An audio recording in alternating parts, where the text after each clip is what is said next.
네, 오늘은 전기차 괴담에 대해서 한번 알아보려고 합니다. 제가 왜 이 영상을 찍을 생각을 했냐면요, 제 유튜브 채널에도 가끔씩 심심찮게 댓글을 보다 보면 그런 걱정들을 하시는 분들이 많더라고요.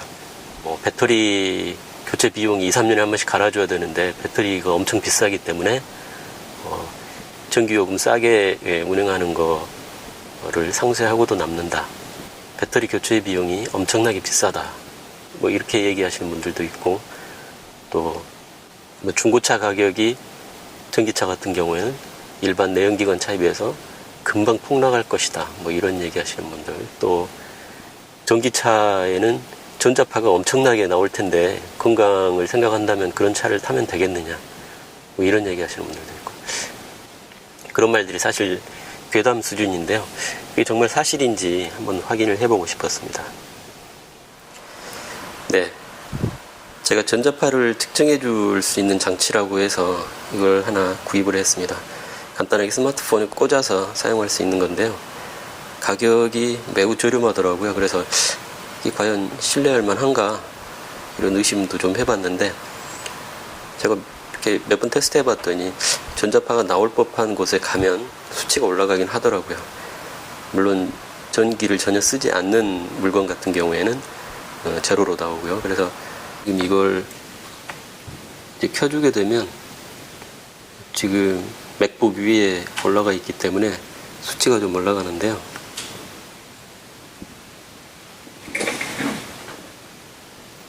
네, 이 정도 떨어지면 0이라고 나오고, 맥북에 이렇게 가까이 가면 300, 이렇게 창가 쪽으로 오면 0입니다. 제로입니다. 밑에 이제 전원 컨센트가 있는데요, 이 위로 가면은 수치가 좀 올라가죠. 이 160, 150 이런 게 어떤 의미인지는 저는 잘 모르겠습니다. 떨어지면 또 수치가 떨어지고요. 그래서 전자파 유무는 체크할 만한 장치인 것 같긴 합니다. 제 시계도 이게 전자제품이니까 한번 가까이 가보면 올라가죠. 숫자가 얼마 되진 않지만 380 몇 정도 되는 것 같습니다. 모니터 쪽은 더 높네요. 아마 전원 연결 부위가 제일 높지 않을까요? 네, 역시나 지금 충전 중이기 때문에 충전 이걸 한번 빼고,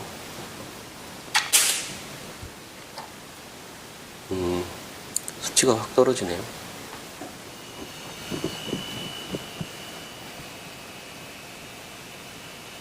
네, 전체적으로 수치가 확 떨어지네요. 배터리만 가지고 하니까. 선풍기, 네, 지금 선풍기를 가동은 안 시켜놨지만 전원은 연결되어 있거든요. 그러니까 전자파가 좀 흐르는 것 같아요. 선풍기 전원을 한번 뽑아 보겠습니다. 그러면 0이죠? 네, 모터도 0이고, 선풍기를 꺼놨어도 전원을 연결해 놓으면 이렇게 전자파가 나오나 보네요. 자, 그래서 이 장치로 다른 전자제품 측정을 해본 건 비교를 한번 해보기 위해서였고요. 지금 이제 차에 왔는데, 전기차, 특히나 이 테슬라 전기차는 차량 하부 쪽에 큰 배터리 팩을 설치를 해놨지 않습니까? 그래서 전자파가 엄청 날 거다, 이런 괴담, 아무도 확인을 안 해봤으니까 사실 알 수 없는 얘기인데요, 정말인지 제가 지금 차 안에 와서 똑같이 실행을 했는데 그냥 0입니다. 이게 거리가 멀어서 그런 건가 싶은데요, 일단 이 센터 디스플레이 수치가 올라갑니다. 아까 그 데스크탑 모니터 맥북보다는 좀 더 올라오는 것 같은데, 이건 전자제품이니까 당연히 나오는 게 맞는 것 같고요. 이쪽 클러스터 화면 쪽은 여긴 그냥 0이고요. 제 아이팟에서도 전자파가 나옵니다. 지금 현재 음악 틀지도 않았는데 전기가 흐르고 있기 때문인 것 같은데요. 뭐 0이고요. 그러면 배터리팩이 바닥에 깔렸으니까 바닥으로 내려가면 좀 올라갈까요? 자, 바닥에 됐는데요. 0이네요. 네.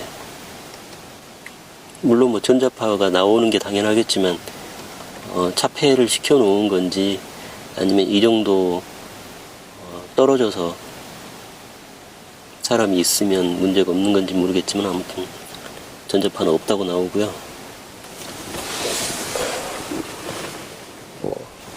여기저기 다 대봤지만 나오지 않습니다. 유일하게 지금 이 디스플레이 쪽에서만 나오네요. 뒷자리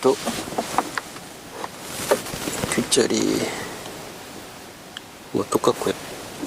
그럼 차 외부에서 안 나오는데요. 나오지 않습니다. 차가 주행 중이 아니니까 안 나오는 거 아니냐, 전자파가, 뭐 이렇게 생각하실 분도 있을 것 같아서 지금 차를 주행 중인데요. 네, 뭐 똑같습니다. 바닥에 놓고 한번 해보겠습니다. 지금 차가 주행 중이고요. 할 때 찍어봐도, 바닥에 놓고 차가 주행할 때 체크를 해봐도 네, 똑같습니다. 변화가 없네요. 배터리만으로 운행할 때는 뭐 전자파가 그렇게 많이 나오는 것 같지는 않고, 그나마도 다 차폐를 시켜놨기 때문에 실내에서는 전혀 감지가 되지가 않고요. 충전소에서 충전할 때는 아마 많이 나오리라고 생각이 드네요. 충전구 근처라든가. 그래서 뭐 충전 중일 때는 자리를 피해서 휴식을 취한다든가 충전기 근처나 충전 포트 근처에 굳이 가까이 갈 필요가 없기 때문에 그 부분은 걱정을 할 필요가 없을 것 같고요. 자, 다음은 그 전기차의 배터리를 2, 3년에 한 번씩 교체해 줘야 된다. 배터리는 수명이 있기 때문에 그런 얘기 하시는 분들이 많아요. 스마트폰 써보시면 한 2, 3년 정도 지나면 거의 배터리 쓰지 못할 정도로 이렇게 되는 경우가 있는데요. 그런 것 때문에 아마 전기차도 마찬가지 아닐까 이렇게 생각하다 보니까 그런 괴담이 퍼진 것 같은데요. 사실 이 문제는 멀리 갈 것도 없이 인터넷 검색만 몇 번 해보면 금방 답이 나옵니다. 저도 그냥 한번 검색을 한번 해봤더니 이런 글이 나오는데요. 제가 이분 어떤 분인지 잘 모르겠지만 물론 다 전적으로 신뢰할 수 있는 글인지 아닌지도 잘 모르겠지만 뭐 이런 글들이 한두 개가 아니거든요. 인터넷에도. 그래서 뭐 궁금하신 분들은 자세히 읽어보시면 되겠지만 전기차의 배터리는 거의 반영구적이라고 합니다. 제가 알기로도 테슬라의 배터리가 1년에 약 1% 정도씩 효율이 감소하고요. 그렇다면 뭐 10년이 지나면 10% 정도 감소한다는 건데 일반 내연기관차 연비 저하에 비하면 훨씬 더 효율이 높은 거죠. 일반 내연기관차 같은 경우에는 뭐 10년 넘게 타면 엔진 보링을 해야 된다던가 뭐 또 뭐 엔진 오일이 누수된다던가, 저도 많이 타봤기 때문에 잘 아는데요. 차라리 내연기관 엔진이 훨씬 오래 타면 문제가 더 많이 생기지 전기차 배터리가 그렇게 되지는 않는 것 같더라고요. 그래서 45만 킬로미터 정도까지 타면 배터리 효율이 50% 이상 남는다고 해요. 차를 45만 킬로 정도 탈 정도면 차를 폐차하는 게 낫지 배터리를 굳이 교체할 필요가 있을까 하는 생각이 들고요. 그리고 테슬라의 배터리 관련 부품들은 워런티가 8년입니다.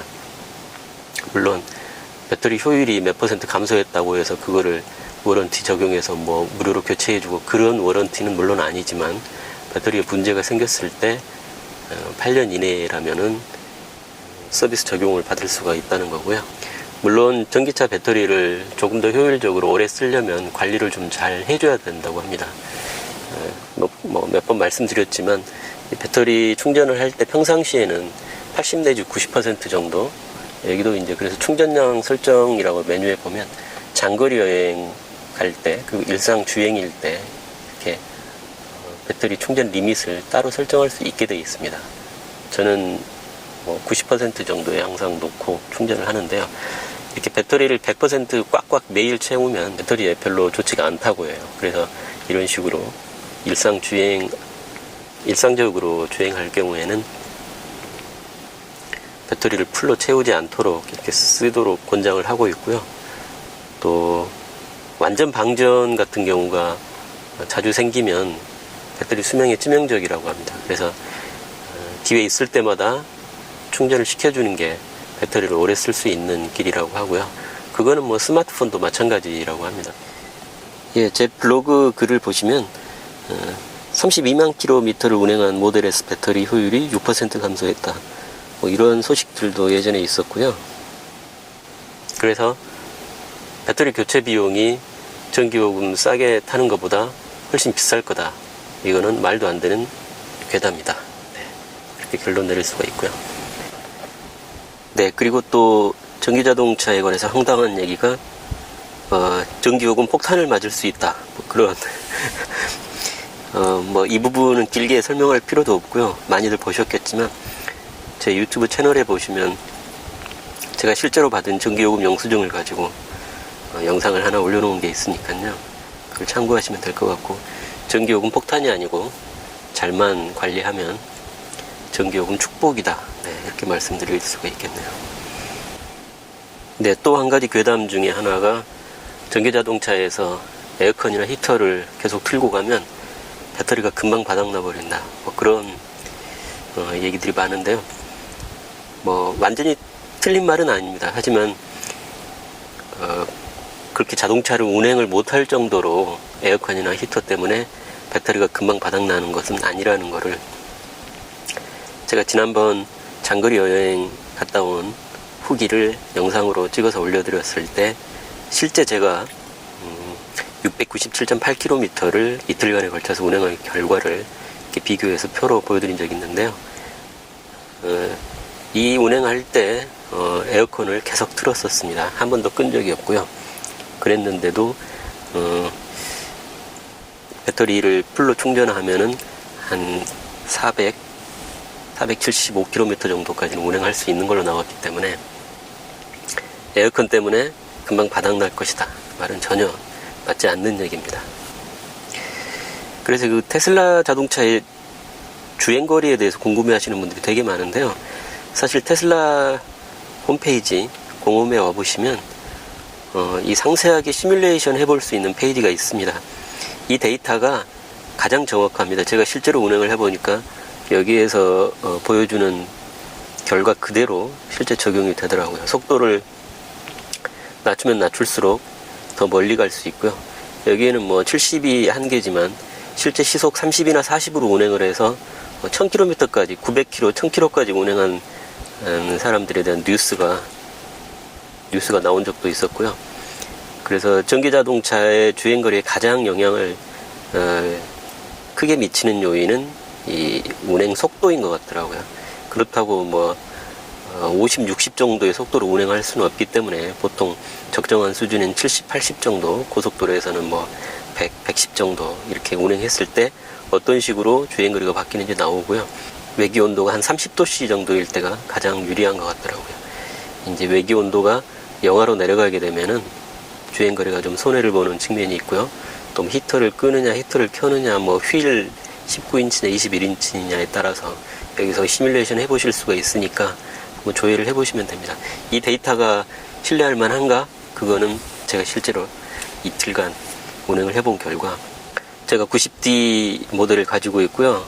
평균 속도가 한 100km, 90km, 100km 정도, 그리고 여름철에 운행을 했으니까 30도, 그리고 에어컨 켜졌고 제 자동차 휠이 19인치입니다.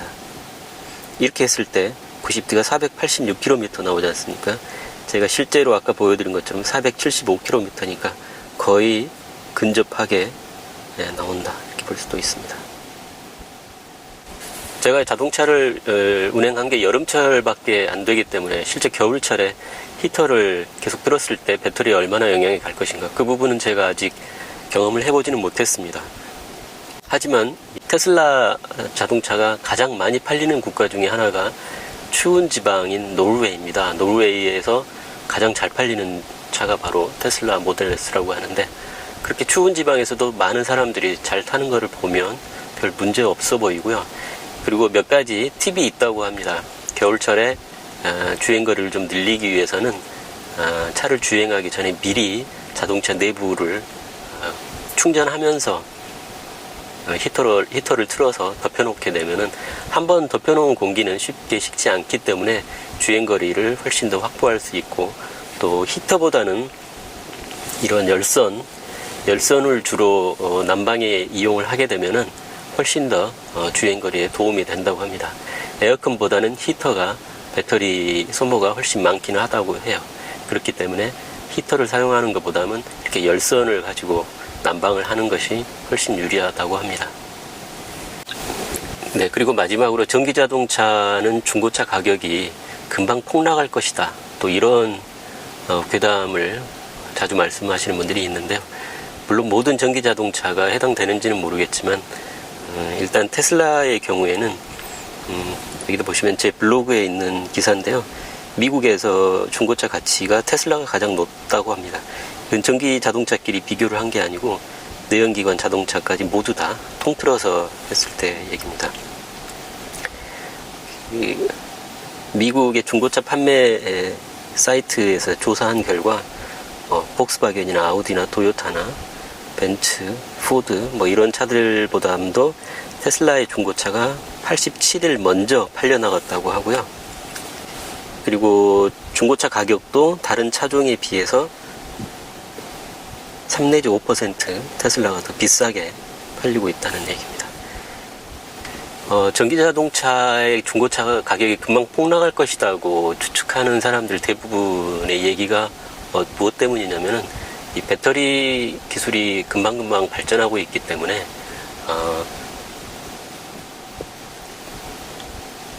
훨씬 더 용량이 큰 배터리 팩을 장착한 차 모델들이 계속해서 새로 쏟아져 나오기 때문에 기존 차들은 중고 가격이 폭락할 것이다, 이렇게 말씀하시는 분들이 많은데요. 물론 20kW, 30kW짜리 배터리를 장착한 국산 자동차라든가 그런 차는 그럴 수도 있을지 모릅니다. 하지만 테슬라 같은 경우에 보통 90kW, 100kW까지 장착한 차량들이 있는데요. 아마도 100kW 이상 배터리를 굳이 장착할 필요가 있겠는가?